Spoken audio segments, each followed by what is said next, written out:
বন্ধুরা, সবাইকে এবং ক্লাসে বাইরে অনুষ্ঠানের পক্ষ থেকে ওয়েলকাম করছি আমি তাহিয়া হোসেন। তোমরা সবাই নিশ্চয়ই অনেক ভালো আছো, অনেক সুস্থ আছো। আমিও কিন্তু খুব ভালো আছি। আজ আমরা চলে এসেছি ঢাকার একটি পার্শ্ববর্তী জেলায়, নরসিংদী জেলার পলাশ এলাকায়। এই এলাকায় একটি শিক্ষা প্রতিষ্ঠানের নাম হলো পলাশ রেসিডেন্সিয়াল মডেল কলেজ। আজ সারাদিন এই প্রতিষ্ঠানের বন্ধুদের সঙ্গে অনেক মজা করব আর অনেক সুন্দর সুন্দর পারফরমেন্সেস দেখব। তবে ওদের পরিবেশনা দেখার আগে চলো এই প্রতিষ্ঠানের প্রিন্সিপাল স্যারের সঙ্গে কথা বলি আর কিছু তথ্য জেনে আসি।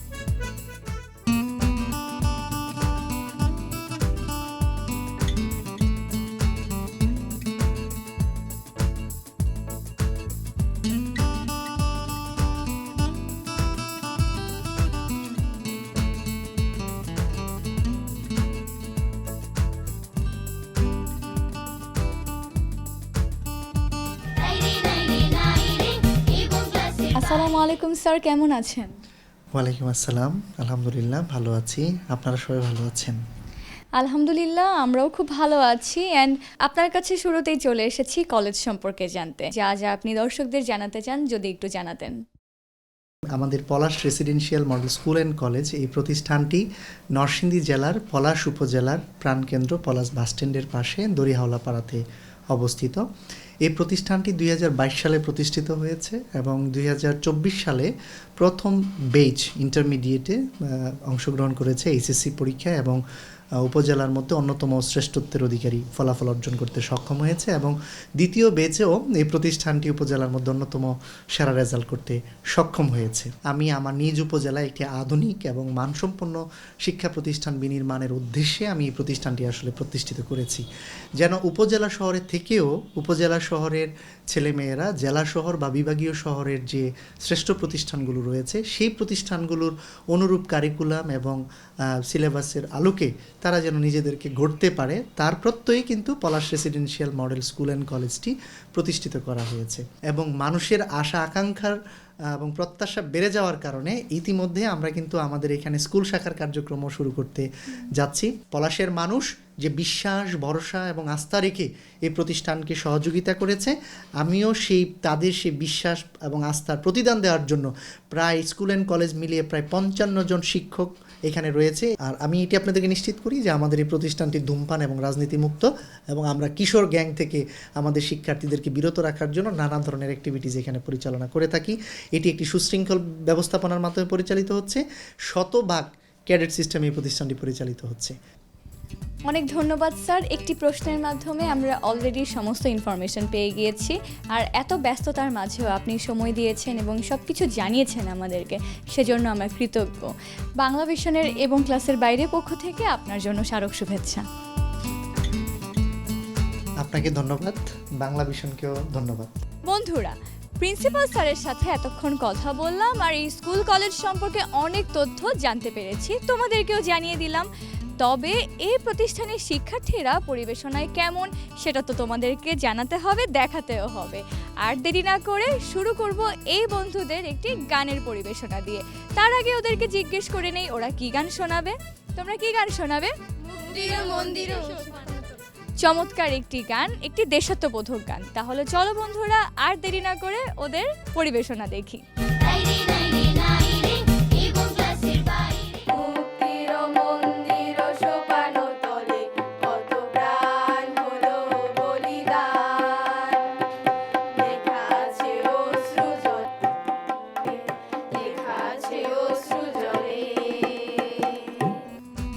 ওয়াও, চমৎকার একটা পরিবেশনা ছিল। এই যে ডিসেম্বর মাসে দেশের গান গাওয়াটা, এটা কিন্তু অনেক বড় একটা ব্যাপার, সেটা কি তোমরা বোঝো? তোমাদের জন্য অনেক অনেক শুভকামনা। আর এত সুন্দর গান গেয়েছো, তাই তোমাদের জন্য এবং ক্লাসের বাইরে থেকে রইল একটি উপহার। Thank you. You are welcome friends. অসাধারণ সুন্দর একটি গানের পরিবেশনা আমরা এতক্ষণ উপভোগ করলাম, নিশ্চয়ই তোমাদের খুব ভালো লেগেছে। তবে এইবারে একটা নাচ দেখলে কেমন হয় বলো তো? চলো তাহলে নাচ দেখি।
মেঘের পারে বৃষ্টি বন্দনা জোরে ধরণী তল।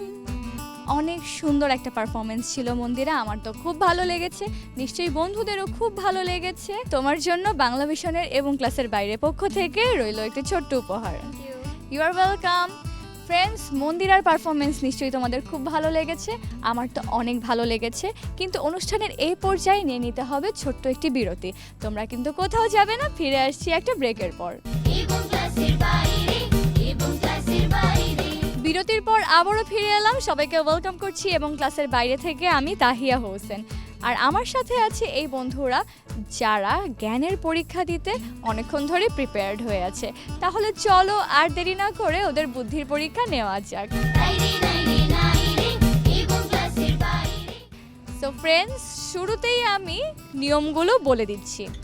নিয়মগুলো হলো, আমি একটা করে প্রশ্ন করব অ্যান্ড প্রশ্নের উত্তর যারা যারা পারবে তারা বড় করে হাত তুলবে, অ্যান্ড যে সবার আগে হাত তুলবে তার কাছ থেকে আমি উত্তরটা নিব।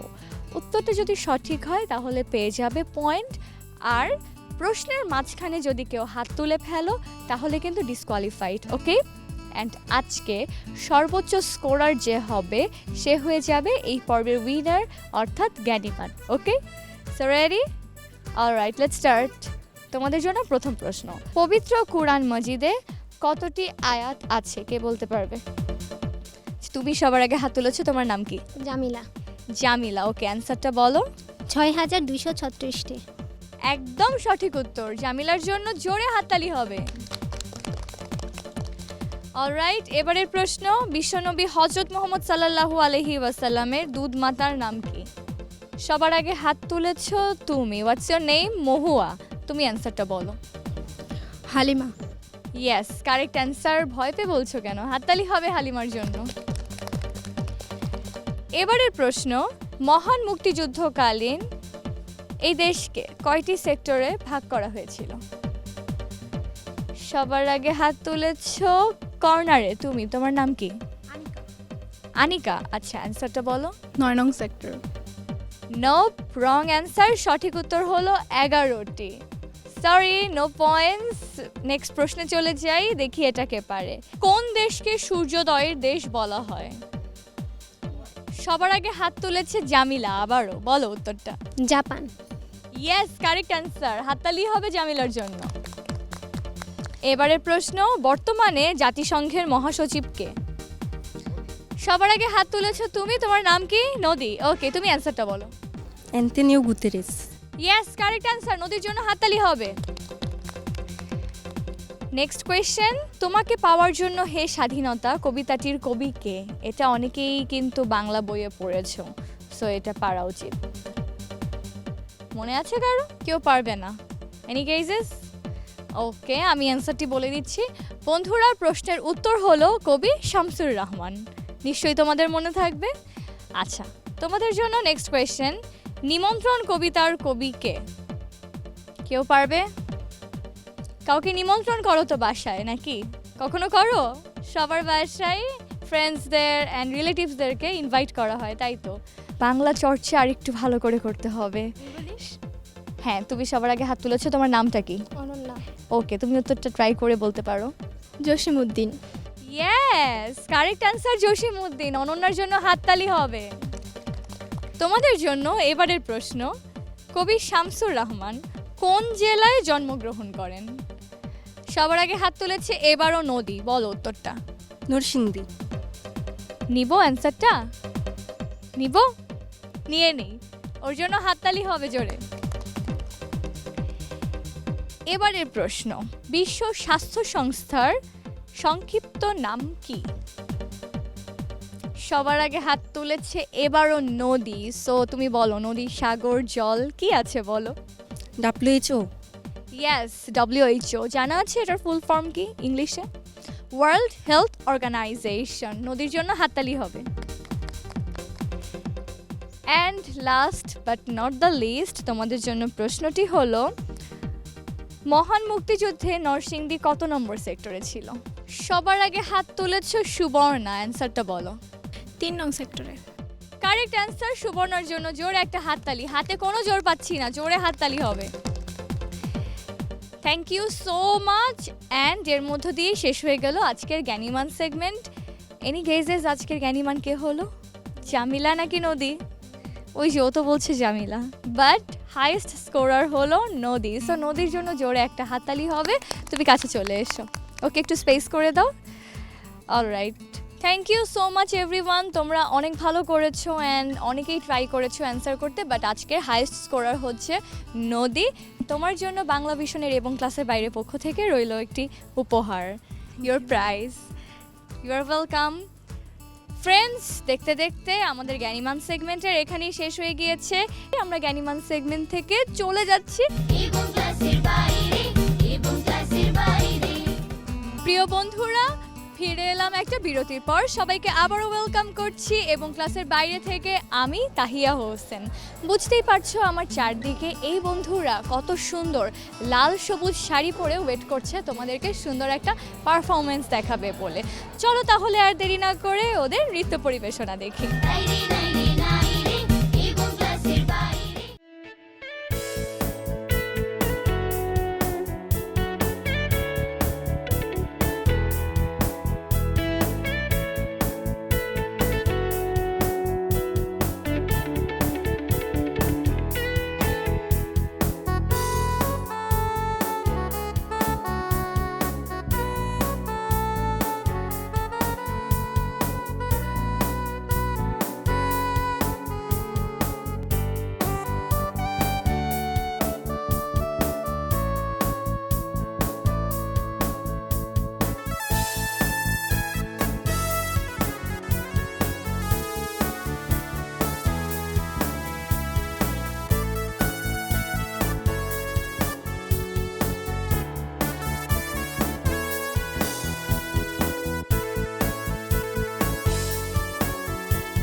What a beautiful performance. খুব সুন্দর হয়েছে তোমাদের পরিবেশনা অ্যান্ড তোমাদেরকে দেখতেও খুব ভালো লাগছে। সবাই লাল সবুজ, দেখো আমিও তোমাদের সাথে ম্যাচ করে রেড কালার পরেছি। আপনাকেও মাশাআল্লাহ খুব সুন্দর লাগছে। Thank you so much. তোমাদেরকেও অনেক সুন্দর লাগছে। তোমাদের জন্য বাংলা ভিশনের এবং ক্লাসের বাইরে পক্ষ থেকে রইল একটি উপহার। Thank you. You are welcome. বন্ধুরা, আজ সারাদিন পলাশ রেসিডেন্সিয়াল মডেল কলেজের শিক্ষার্থীদের সঙ্গে খুব সুন্দর সময় পার করেছি আর ওদের সুন্দর সুন্দর পরিবেশনা উপভোগ করেছি। নিশ্চয়ই তোমাদের খুব ভালো লেগেছে। আমিও কিন্তু খুব এনজয় করেছি। তবে বিদায় নেওয়ার আগে এই বন্ধুদের একটি পারফরমেন্স দেখব। তোমরা কি গান শোনাচ্ছ? তীরহারা এই ঢেউয়ের সাগর পাড়ি দিব রে। তীরহারাই ঢেউয়ের সাগর পাড়ি দিব রে একটি দেশাত্মবোধক গান। তোমাদের জন্য বাংলা ভিশনের এবং ক্লাসের বাইরে পক্ষ থেকে রইল একটি উপহার। Thank you. You are most welcome. বন্ধুরা, বিদায় নিব এই বন্ধুদের গান শুনতে শুনতে। আমি তাহিয়া নিয়ে নিচ্ছি বিদায়। Bye bye. হারাই ঢেউয়ের সাগর পাড়ি দেব রে, আমরা কজন নবীন মাঝি হাল ধরেছি শক্ত করে রে, তীর হারাই ঢেউয়ের সাগর পাড়ি দেব রে, তীর হারাই ঢেউয়ের সাগর পাড়ি দেব রে। জীবন কাটে যুদ্ধ করে, প্রাণের মায়া সাঙ্গ করে, জীবনের স্বাদ নাহি পায়।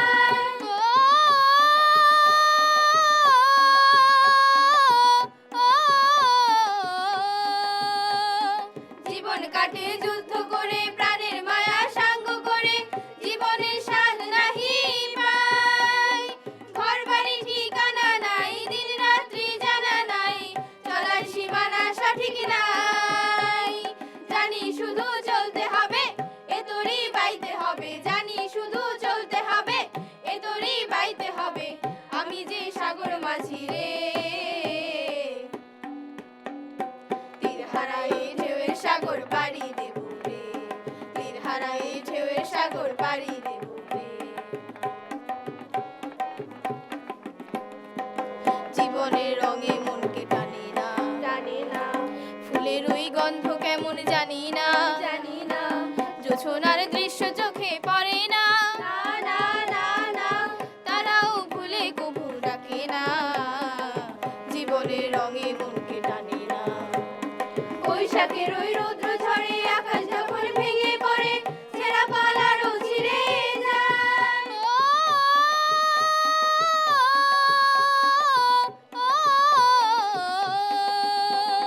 বৈশাখের ওই রৌদ্র ঝড়ে আকাশ যখন ভেঙে পড়ে, ছেঁড়া পালারও ছিঁড়ে যায়। হাতছানি দেয় বিদ্যুৎ আমায়, হঠাৎ গেজে শঙ্খ শোনায়, দেখি ওই ভোরের পাখি গায়। তবু তোরই বাইতে হবে, খেয়া পাড়ি দিতেই হবে, তবু তোরই বাইতে হবে, খেয়া পাড়ি দিতেই হবে, যত ঝড় উঠুক সাগরে, তীর হারাই ঢেউয়ের সাগর পাড়ি দেব